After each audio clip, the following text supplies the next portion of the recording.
Today's fellow fasting foodie friend has been fasting for roughly 3 years. He is a 35-year-old husband and father living in Cleveland, Ohio. He's also a health and fitness entrepreneur. Today's guest is Ben Palocko. Welcome, Ben.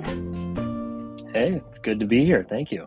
Yeah, really glad to have you. I'm always excited to get another male presence. I've had many more female guests than male, and I think it's always welcome to have variety. So thank you for being here.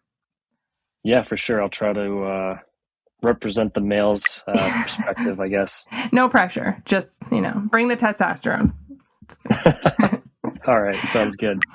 So my first question of every interview, are you currently fasting? Yes, I am. Even today, yes. Today and lately. Okay. What does that mean? Yeah, so I've been doing this, I'd say on and off for 3 years. My normal philosophy with nutrition is that I do like to fast. Life happens and things change a little bit. And I might kind of weave away from that at times, but been following it regularly for a long time. And then when you asked, I was thinking, wait a minute, does she mean today? And yeah, I had to think about it, but I haven't had anything yet today. So I guess I'm currently in a fast. Okay. You mentioned we are recording this at 11 a.m. that you normally have your feeding time from 11 to 8 as your general. So are you really flexible where you can just push your fast further if you need to, if your day dictates? I am, yes. I try and be, because like I said, I'm typically focused on bigger picture things. And in the past, I tried to be very meticulous with that stuff. And when I was younger and when I was learning a lot of things, I would read something and be like, "Oh, I have to do that." If I don't, I mess up. So I kind of learned that stuff doesn't really matter if you're close, if you're actually utilizing the concept. So on days like today, actually, I'll throw in. I have a 4 month. Get it right. I have a 4 month old at home, so that has changed and challenged my routine. So I actually kind of shifted a little bit to where I typically start eating at 10 o'clock in the morning, Okay. and then try to shut it down at 7. So kind of same duration, just shifted back. But yeah, like today, for example, like you said, it's 11 and I'm in no rush, right? Like when we're done here, I have a shake ready that I'll make. Okay. Is that your typical window opener, like a protein shake, I'm guessing? Yeah, so I do a product called Huel, Huel. I'm not sure if you're familiar with it, but it's a company out of the UK. I found them a couple of years ago. They make their thing is like complete food, complete human food. It's like human fuel, Huel. That's like their Okay. thing. And I have this joke with my wife because I got her this as like a present once for a thing because she's really into nutrition. I know, it's a whole other story. But I got her this Huel kit because she's vegan and it's a plant-based product. Oh, And nice. it's a running joke that she's like, well, you got me protein powder the one time. I'm like, it's not protein powder. It's a complete nutrition system. So to answer your question, yeah, it's essentially like it's a protein shake, but it's a complete product, protein, fat, carbs, vitamins, minerals, fiber, the whole bit. So that's like a good compact way that I feel like I can start my day without necessarily breaking to eat or have a whole food meal. That way, it's typically I'm working on the computer, so I can just have it here, boom, and keep going. Okay. So I'm seeing that you didn't give her a protein shake, you gave her health, what better gift is there? Yes. What a Thank great you. hubby. You see, you get it. You get it. Although, I probably would have the same reaction, I'll be honest. This video is sponsored by Element. Did you know that chugging water can worsen headaches for some people because it dilutes your sodium levels in your blood? Many fasters have told me that they deal with headaches, especially during longer fasts. Element electrolytes can help with that. In order to maintain a healthy fluid balance in your brain, you need water and electrolytes. The 1,000 milligrams of sodium in each Element pack can help to combat the diluted sodium levels that chugging water alone can bring in a fast. If this is an issue that you deal with, I have good news for you. Right now, Element is offering my listeners a free sample pack with any order. That's 8 single-serve packets free with any Element order. This is a great way to try all 8 flavors or to share Element with a salty friend. You can get yours at drinkelement.com/fastingfoodie. That's DRINKLMNT.com/fastingfoodie. Thank you so much to Element for sponsoring this video. And that is your pretty typical breaker on a day-to-day basis? Yeah, that's the breaker. Again, I'm not so stuck on that like, for example, like if I'm out somewhere, or if I'm at my parents' house, because lately I've been dropping off my son at my parents' house, and if my mom's making breakfast, right? Like, I'm not going to say, no, I have to have my Huel. Like, I'll bring it with me in case I do. So I try to be prepared to always have it, but yeah, flexible as far as that's concerned. Yeah, I'm definitely a huge believer, and I like to share that what you do on a regular basis is much more important than, having breakfast with your mom instead of your Huel. You got to be flexible. Yes. Otherwise, you're going to break down. Or that's how I always was. I would hit a burnout point of trying to be perfect every day. Yep, same here. Same here. So you are a health and fitness entrepreneur. I'm very curious, were you doing that well before you found fasting? Yes, quite a bit. So I started my own business in 2014, thereabouts. I was a personal trainer, now I have to kind of clarify, I was an in-person or old school, if you will, personal trainer. Yeah, since the time I graduated undergrad in 2011. So I was doing in person, then I transitioned to gradually over the years online work. And like I said, it wasn't until just 3 or so years ago that I really adopted this style of nutrition and eating. So it's more of a recent thing, really, in the grand scheme. How did you find it to start incorporating it? Because I'm someone that came, as you know, I ate everything all the time, no nutrition background. And to me, it was just like, it was easy to think of, oh, this gives me freedom in my window. But I'm very curious from the other way, where you had the very structured background. Yeah, I know I've been all over the map, right? So when I started when I got into health fitness stuff, I was a college hockey player, and I just started eating healthy really as like an 18 or 19-year-old. I kind of grew up on, not crappy food all the time, but still, like, my family would have fast food, or we order pizza, and like probably more normal, right? Like normal kind of upbringing. And it wasn't until like 18, 19 that I was playing hockey and trying to kind of advance there that I started eating better, and then realized, like, oh wow, I feel better. But as I got into that stuff and like reading magazines and all that stuff, like I got into kind of the culture of like the fitness bodybuilding culture, where they preach a meal every 2-3 hours, and I wanted to grow muscle, right? And I wanted to burn fat. So I was reading all this stuff about you have to eat 2-3-4 hours, and I became a slave to this very different way of eating, where you have to be super regimented. And I was wired to think that if I missed one of those, I was going to lose muscle, or my fat process was going to stop. Like, I got so attached to it that it took a long time to come down from that. And I think what happened was, when I originally started reading a little bit about some fasting stuff on just different blogs, and like some of the like there's a website called tnation.com. It's more so targeted towards like the lifting community, but they had some good like research based articles on there. And I'm kind of nerdy in that sense. Like, I did grad school for exercise physiology, and I really like research backed stuff, because I'm finding that a lot of what's in magazines and on the internet is very misleading and contradictory. And after I knew more from school, it started to drive me nuts, because, like, well, that's not true.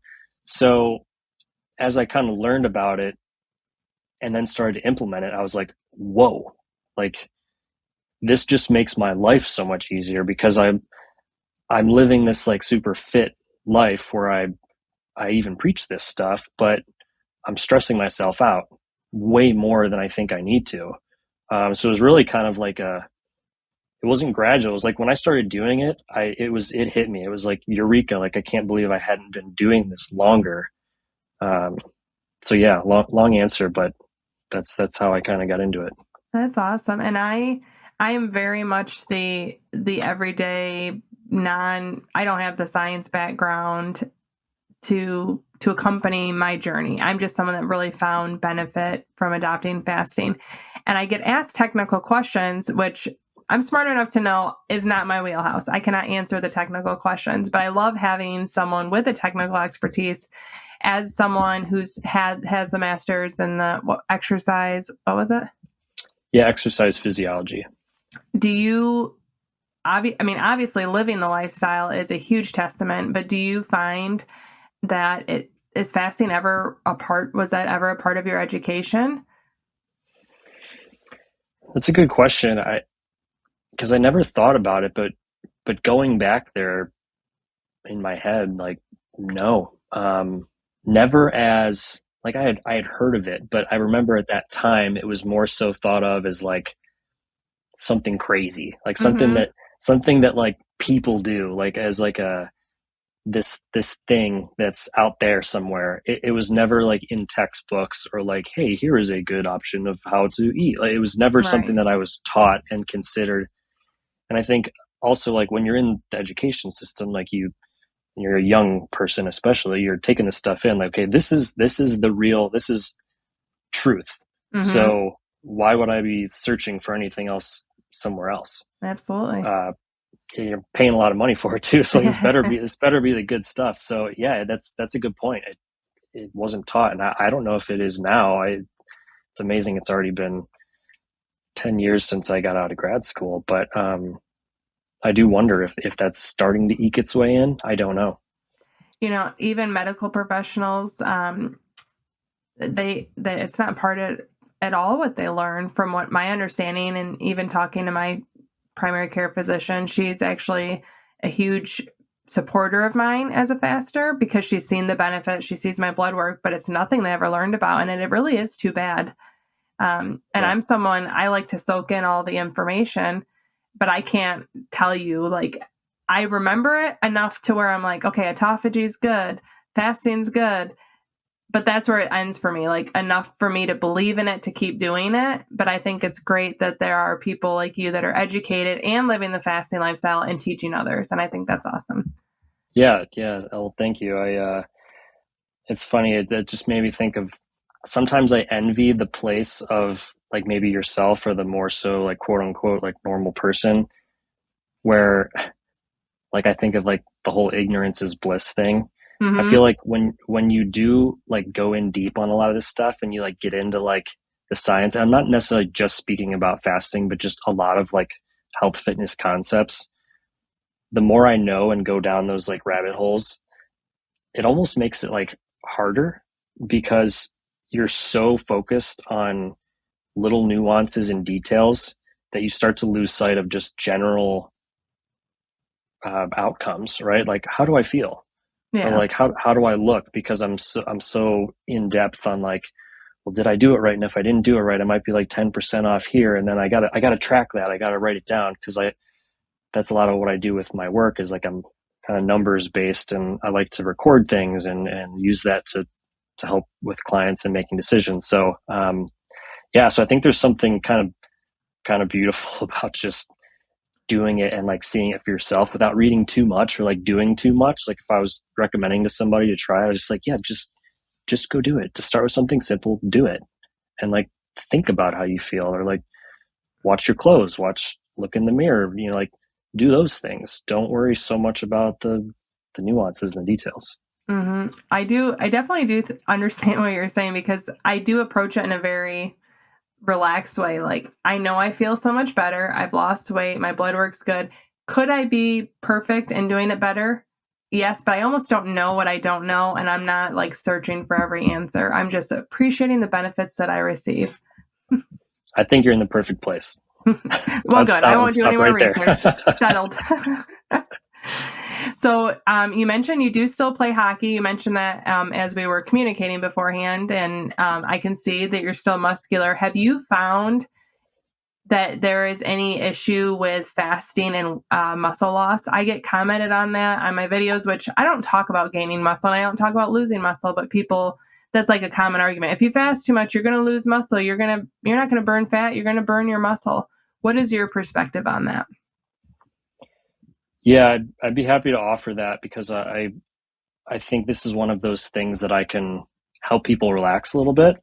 I take great pleasure in like squashing myths Do it. in this industry. And again, like I'm nerdy and I like to read like research and stuff that would put a lot of people to sleep. But I've been curious about that, right? Because someone like myself, men and women, but a lot of guys especially are like, well, I don't want to lose muscle. Like a lot of my clients will say, like, are you sure I'm not losing muscle? I'm like, yes, you're not losing muscle. From school and reading and all the things that I do know, it is very difficult to lose muscle mass. It's a lot harder than people think. You have to be really in kind of a starvation type mode. You have to be very low calorie for a long time. It'll take at least 2 weeks of kind of like inactivity or significantly decreased like training or weight training to even start to lose a little bit of muscle. So I think of fasting more so on like a daily basis. Like what's not detrimental in a day is not going to be detrimental in a week, right? Or not going to be detrimental in a month. So no, nothing I've seen, not a single shred of any type of research has showed that fasting leads to muscle loss. Is it the best way to gain? Probably not, if we're talking like optimal. So if you have some listeners or viewers that are kind of like, oh, I really want to focus on gaining muscle right now, it does not make it impossible. However, it just might not be the optimal way. And why is because muscle a lot of times comes down to total caloric intake alongside your training. And it just makes sense, right? That if you shrink your window, it can be more difficult to get the amount of calories and protein you need in that window, right? Especially if you have a small window.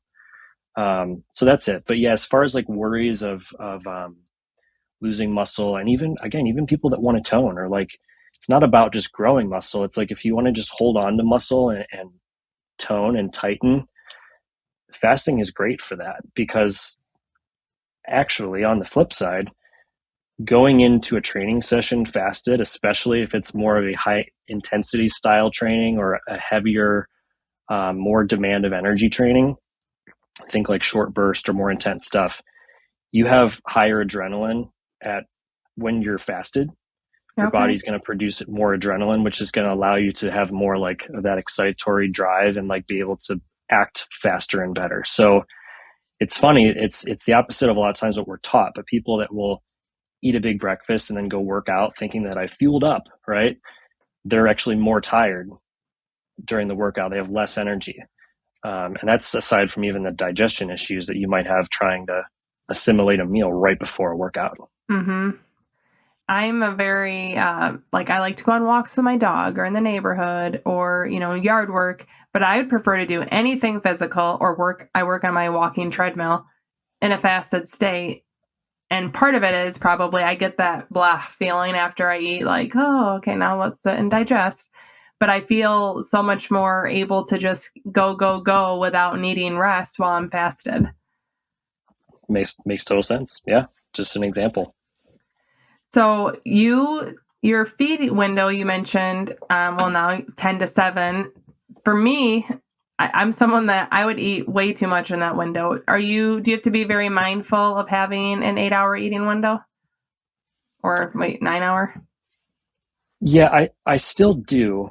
And whether it's 8 or 9 and kind of how that window shifts over time, because that's one of the things that does kind of shift is I do still have to be mindful. What it helps me do is not be overly mindful or not neurotic. Yeah. But in that window, like I still track my food on pretty much a daily basis, year round. I know that sounds crazy to some people, but I just personally enjoy recording my food. I always have found that it helps me do better and be more just aware, and it helps keep me on track for whatever my goal is at the time. So like if, for example, right now, my daily calorie goal is like just under 2,500, and I'm trying to kind of slowly lose fat, like have a baby, so I'm not trying to do anything like too aggressive, because I know it's very unlikely right now, but I still want to feel good. I want to have the energy I can with not sleeping as much. So that 2400 is, as you know, like that can add up quickly. Like, Mm-hmm. so yeah, even if I do start eating at 10 or 11 a.m., I do have to kind of watch, because, usually what I'll do is have like the Huel or shakes or like lighter stuff, almost like snacks. If a lot of people will just call them snacks, right? Throughout the day. And then my true meal, my really like my sit down, like we're having dinner, is the evening, is dinner time. And that is typically able to be a big meal, Mm-hmm. because of kind of how I have it structured. And that's something I recommend to a lot of people to try, at least, is like, that's the social thing, right? That we pretty Yeah. much have in common. It's like when you go out with people, sometimes it's lunch, but like usually it's like dinner. Oh, you want to get dinner? Like this weekend, let's get dinner. So that allows you to be more normal Mm-hmm. while still sticking to your routine. Yep. I definitely am the same. I prioritize dinner so that I can have dinner with my family, or if we go places, it's generally dinner. And I want to be able to participate and have that is going to make it sustainable for me. Yeah. Do you ever do longer fasts, out of curiosity? So I've tried more so. So the quick story is, one of my efforts in the past was like, it was personal practice, but also like I like to try things like for my business, because like I want to Mm-hmm. see what I can also coach, like I don't want to coach something that I haven't done. So I was trying this more aggressive like fat loss strategy that included, during this week, one day where you didn't eat up until like dinner. So Mm-hmm. again, no total days or anything like that, but for me that was a lot, because like I grew up on like, you always have breakfast no matter what, and then I moved towards fasting, but then like, going from 10 or 11 all the way to dinner, that was hard. And I tried it for like 4 weeks, and I remember the worst was like week 1 and 2. I remember just being like miserable. And part of this is blood sugar control, right? It's like Mm-hmm. you get used to what you're doing. That's kind of a lot of how fasting works. Is like, yeah, you get your blood sugar adjusts, and that's why it becomes easy. But what I kind of found was like, practicality wise, that just wasn't good. Because I would maybe do my workout, and I'd have good energy for my workout, but then I'm so used to eating right after my workout that I was like starving. I was like irritable by the time it got to be 4 or 5 o'clock. So that was really the only time I really practiced anything larger, or any larger windows. I think that's a great illustration of, like, you and I have very different lifestyles, and I do pretty much wait for dinner almost every day. But I don't have giant workouts. I'm not trying to build and sustain, a muscular physique. You have different needs than I do, and obviously, there are going to be different ways to support that. And I think that sometimes people hear about fasting in a certain way and think that's the way to implement it if you want to be successful. Like, Jackie does this, I better follow her. Or Ben does this, I better follow exactly what he says. But there's so many ways to approach it. Learn about fasting, learn about autophagy, and then apply it to your life, or apply it to Ben's life. And it's not going to be the same for an individual as it is for me or for you. 100%. Yeah, that's a good soundbite right there. Because that really hits the nail on the head. Like, I'll mention too, like once you do, as you know, like once you do this and you talk to people about it, everyone is curious, and if they haven't done it, they want to know, and they want to know what you do. And as I've like, whether it's clients or friends or family or whatever, when I keep in touch with them and I see, it's so interesting when you hear different, like, oh, that did not work for me, or that worked amazing. And it's the same thing, right? Like, it's if I tell them like, hey, you should try this because it works for me. Some of them hate it, some of them love it, some in between. Just like anything, like with any kind of like diet or anything, it's personal dependent. We have different blood types, we have different needs, we have different all this stuff. How could you possibly like saying that here, this is the best way is like saying that we're just human, like period. Yeah. Like, oh, you're just a dog. You're just a human. It's like, therefore everything, like, so absolutely. There's some people I know or have seen out there that absolutely crush it with even like fitness goals too and things like that by doing more extremes. Hmm. That's just not me because I typically not a. I feel like a very normal person who's like tried to go to extremes in the past, and Hmm. I always come back because Okay. they're not for me. I've learned as I've gotten older, like I don't want to be like that. I don't want to be hardcore. I just don't want to, right? And it's like Hmm. that's okay. For a long time I was thinking that maybe I was missing out or I was like not tough enough or something, but it's like I just don't care. Like I don't I don't aspire to be a competitive bodybuilder anymore or like run Ironmans or like I just don't want to do that. So how can I make this work just for me? Like just bend, just wake, I have a family Exactly. now, like things are different. So This is totally has nothing to do with fasting, and maybe I'm going to sound cuckoo here, but that reminds me of, and I'm going to sound cold. I'm not a huge animal person. I love my pets, but I see people that have these huge hearts for animals, and I don't get it. Like, I can walk past a stray and not feel like I have to take everyone in. But if every single person only cared about animals, or if every person only cared about what other people are passionate about, nothing else in the world would get done, right? And yeah, so every person can't be living in extreme land, or every person can't be built to have the same desires and the same lifestyle. We're all, as we just mentioned, individuals, but when you said you want to go to the extremes because you feel like you're missing out, well, that's just not who you're designed to be. You're going to be like speaking to those that are going to resonate with what you do and what you live. And I just think it's kind of hard sometimes as people start fasting. I want to be exactly like that person, or I want to live in this land. We got to find what works for us. And I know that I do love my animals. I want people to know I take care of them, but we just can't all be the same. We're just not the same.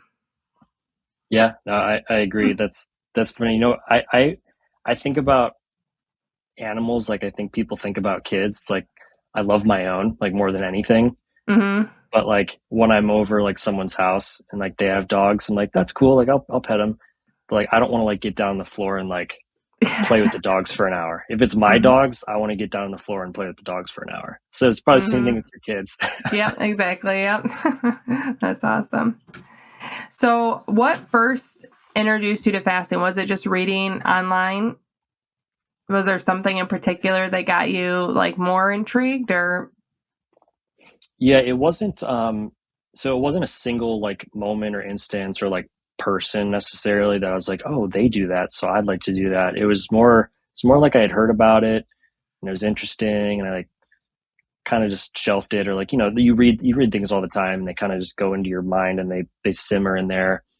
And I kept reading about it and then I think when I started reading about like time restricted feeding and then wondering like wait a minute, like what is that? How is that different? I think that resonated more with me because again, this was back when you read intermittent fasting, it was typically like you don't eat for a day and then you eat, or Yeah. or like you don't eat for 3 days and you do a juice cleanse and like stuff that I just couldn't. Speaking of the extremes, like I just didn't want to go there. Hmm. So I think it was once I started reading about like time restricted feeding and kind of putting those things together, like, oh wait a minute, there's kind of like a different way that's more doable, I guess, or less Yeah. scary. Like I like that idea. I think that's when I really gave it a shot or like had to really looked into it. I'm guessing you have a circle of other professionals, health professionals in your life. When you started adopting fasting, did they think you were crazy? Were they receptive?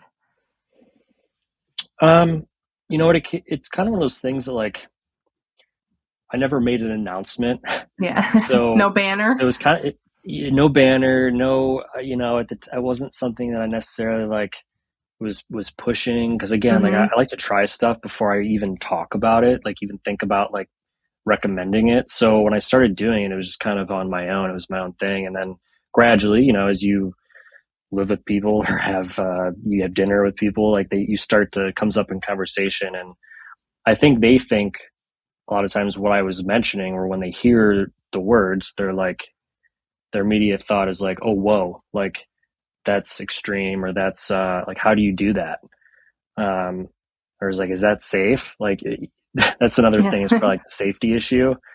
So yeah, there was some curiosity, but I think what helped maybe me personally is just the fact that like they know that I was always like into nutrition. So whereas maybe the average person that mentions it is a little bit maybe it might be met with some more criticism. I think I had the benefit of already being kind of like that kind of guy that like is Yeah. into that stuff. So it was more so like, oh, interesting. Like I feel like people really wanted to know more about it, because they're like, oh, if you're doing it, like I'd like to know why. I think that's a great point, because you do have that background and credentials to have, believability that it's not something crazy. When I came from it after doing Weight Watchers or Diet Bets, or, okay, what's this other thing that Jackie's trying? So I think Right. that's probably a great point. Now, when you bring it up to your coaching clients, do they look at you like you're suggesting I do what? Yeah, kinda. Yeah, kinda. Mm-hmm. My philosophy kind of in general is again very much each person is their own person, like we were just talking about. So even though I do believe a lot in like in kind of fasting as a lifestyle eating choice, it's not necessarily something that when I get a new client, I'm like day one, like, hey, here's what we're gonna do. Oh yeah. It's it's more so I wanna recommend it. I'm almost like waiting to recommend it to where it comes up organically, because I do believe so much in it that I like kind of want to use it as a teaching moment where people kind of see and they're maybe frustrated. Like I always have people like track their food for at least a couple of weeks, because I really, I want to get a sense of what they're eating currently, what they're drinking, how many calories it is, especially if they have like a weight loss goal. So I'll start to ask, like, what are you struggling with? What's challenging? And a lot of times it's things like, well, I feel like I have to make the meals all the time, or it's like, I'm not hungry in the morning. And they kind of like they walk into it, Yeah. and I'm like, oh, well, funny you mentioned that, because I've been practicing this for a while and I think you might do really well with it. So, that's kind of my approach, is that I let it sort of come up organically, and you know what, like the last year or two in particular, I get more people just coming out of the blue and asking about it, because Okay. it is more of a thing now where you read it, you hear the term and you read it, and they come up and ask about it, which is cool, because then I can be like, oh yeah, glad you asked. Like I do it and I love it, and like if it's their idea and then I say I do it and I love it, it's like a no brainer. They're like, oh, Right. well, I'm on board. I'm on board. Yeah, that's really smart. Wait for an opening where it's natural, instead of, because if it's not natural at all, it does seem kind of crazy or ludicrous if they've never considered it. Yeah, and I think, and same could be said for, because I know like your audience isn't all health professionals. No. I think it's important that no matter who you are, like if you're a little nervous about talking about it, or maybe if you really believe that it'd be helpful for like whatever, your friend, your mother, your father, your brother, sister, whoever, like I think it'd also be kind of good to follow a similar practice, is like, as it comes up, or as maybe they're having their own struggles with nutrition, using that window of opportunity to like, maybe you don't talk much about it, but then you kind of slide it in there, like, well, like Mm-hmm. I had the same problem, or like, it might be helpful. So I think because that's just in general, I'm really interested in how we tick and what kind of makes people respond or not respond, because I do coaching and I'm in that all the time, and I think about like when someone is already kind of open to something new, or struggling with what they're currently doing, it's a much better time typically to recommend an alternative, versus if they're already good with what they're doing, why would you necessarily want to recommend blank, right? So I do have a question for you, and this is kind of a selfish question, but I'm very interested in what your perspective is. Is fasting, even if you don't own in on the nutrition, is that still consider a really good tool towards some health? Yeah. Do you mean in terms of like if you just set the constraints, but not necessarily like work a ton within them as far as like what types of foods? Is that what you're asking? Yeah, like my focus is I mean I try to get fruits, vegetables, but I don't track protein and I don't make sure I hit like macros of any variety. I make sure I enjoy my eating window, which helps me to fast to get to the eating window. Mhm. But do you think even out looking at nutrients of foods, and it sounds like I'm eating like a pot of sugar, I'm not, but do you still see like a biological benefit of fasting even if I don't have my nutrition like 100? Yes. Yes, for sure. And it's a good question because I haven't really thought of it that way, but yeah, what's happening like with fasting is has to do with hormones that your body upregulates or downregulates like as a result of not eating. So regardless of like what you do once you start eating, that becomes almost a separate part or separate story, you know what I mean? Like I would still advise someone trying it even if they're new to trying to like eat better, because once they do that, first of all, it'll probably limit the amount of food that they're having or the bad food that they're having. But then within that, they can always work on that later. Like there's still a benefit to just following the patterns or following the time constraints. That's kind of where I'm coming from in the very simplistic approach that I'm happy to live it with is feel like it's better than not doing it. Yeah.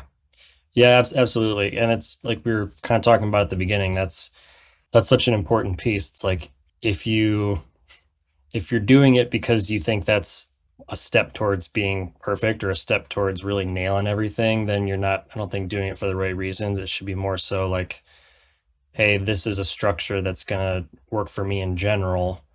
And then separate story is like, okay, protein, fat, carbs, and timing within the window and all that kind of stuff, which is like, those are like little things that can be moved around and changed and like not that big of a deal, especially if you're just trying to be healthy and just trying to be in decent shape and like all the normal things. Like if it's only when someone really wants to like go after a specific goal that I would think, okay, we gotta really, you know, optimize this or talk more about, the X's and O's, so to speak. But yeah, you got it. Awesome. I'd love to move into my personal favorite part of the interview, the fast food round. It's goofy questions to get to know the guest. I like it. Yeah, let's do it. What is Ben's absolute favorite drink? Absolute favorite drink is it's a newer thing, or I've been doing it more recently. It's purely I can mention brand names, right? I don't Pu- pure leaf pure leaf tea. Like they like most people know like they're in those bottles, but they have a new one that's I think it's just called lower sugar.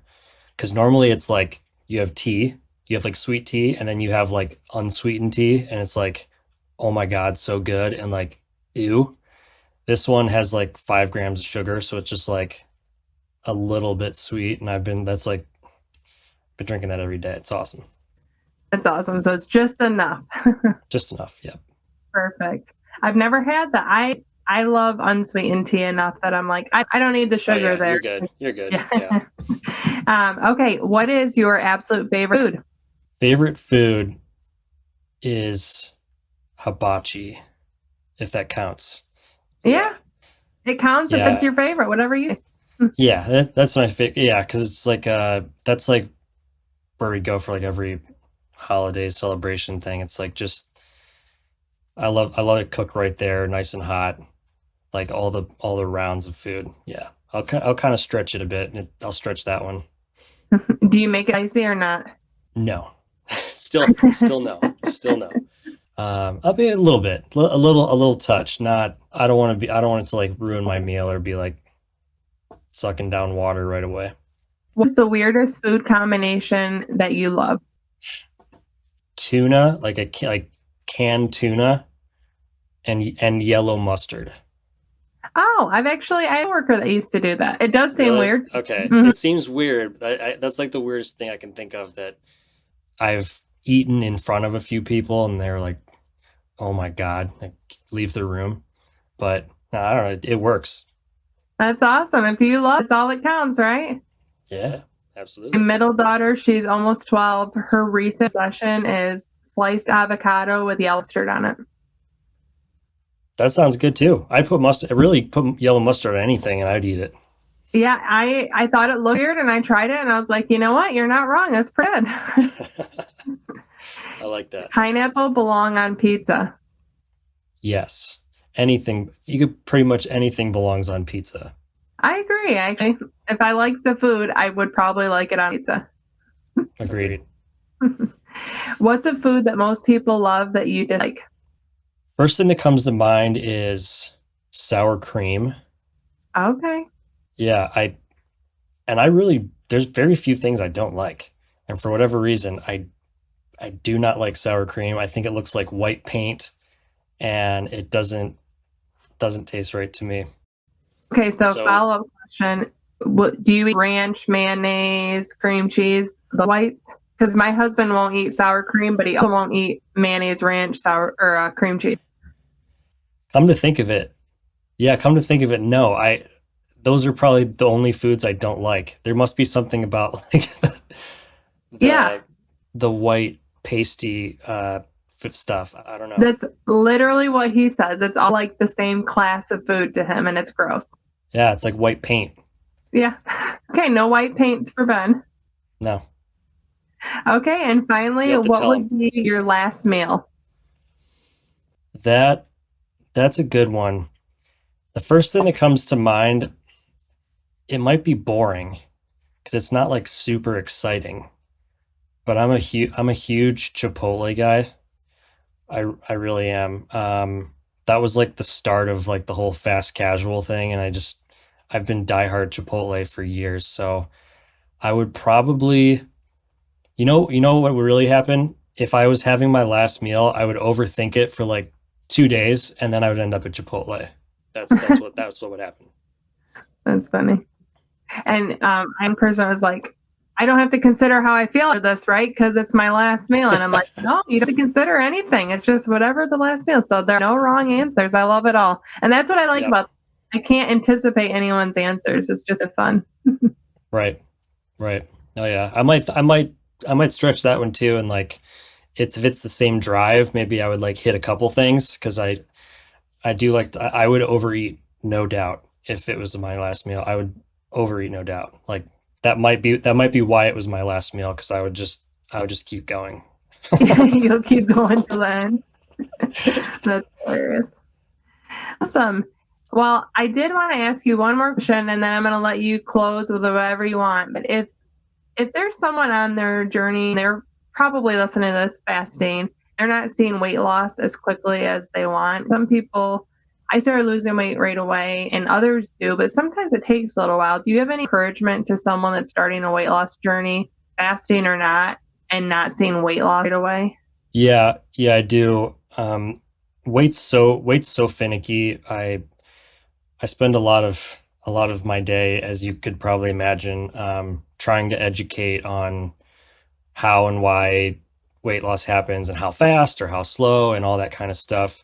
So when I think of how it relates with intermittent fasting, I like to think of this as like a framework. Like I use that word a lot. It's like intermittent fasting is kind of a framework of eating that helps set you up for success. So once you put that in place, I think you can very much feel good about that. And then, like we were kind of talking about earlier, within that framework, there are a lot of other things that, you might be making the efforts, but you just aren't seeing the results or not seeing them right away. And there's things that you can tweak within it. But I think it's important to not just judge the like the intermittent fasting in this case, or whatever like the framework that you choose to do is. And I think that's where people get in trouble a lot of times because they are so focused on what the thing is that they're doing that they don't give it enough of a chance.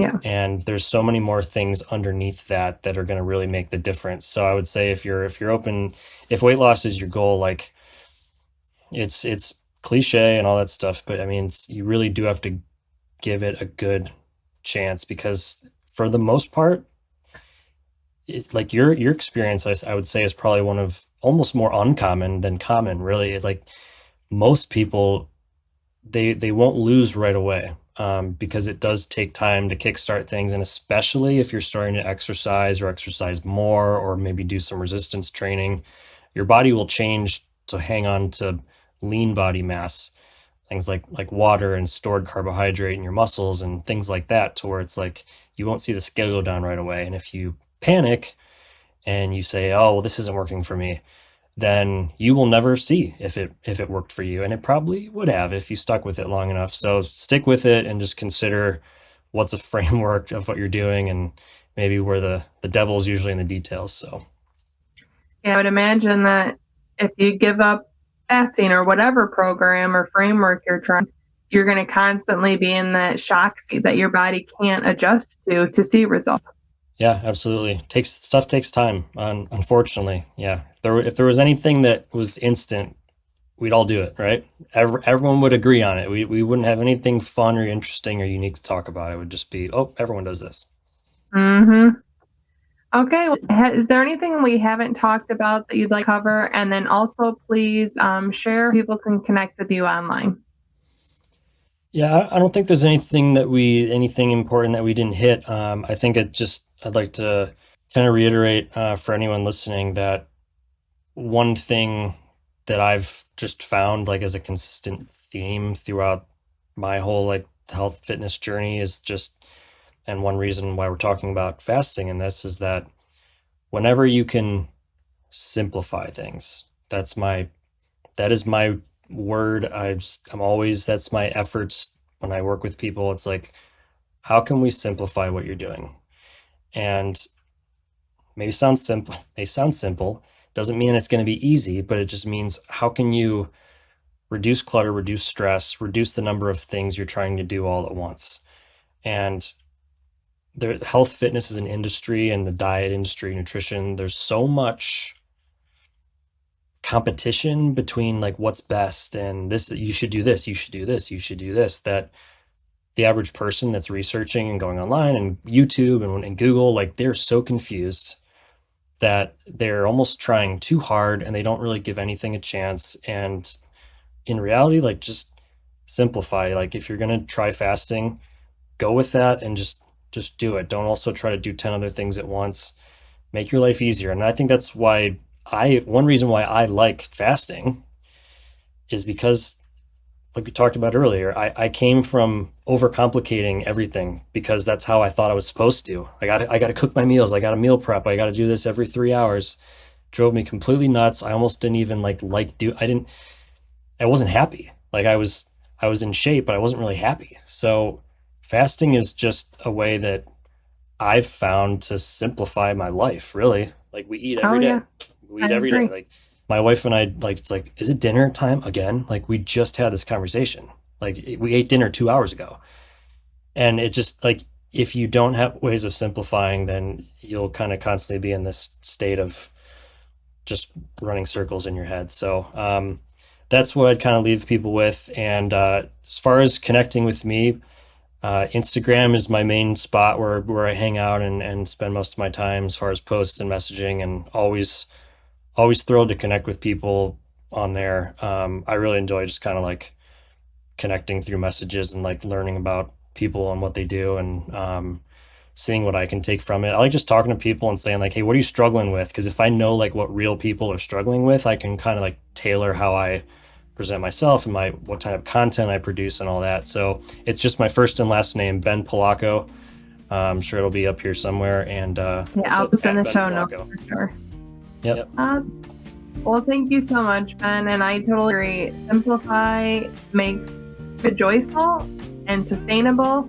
And you can keep going. You can start simple, master something, and then add another still change. It doesn't have to be like start and. I love that. I think you've made it perfect. Exactly. I like how you said that again too. Another good soundbite. But yeah, thanks for having me to do this. This was really fun.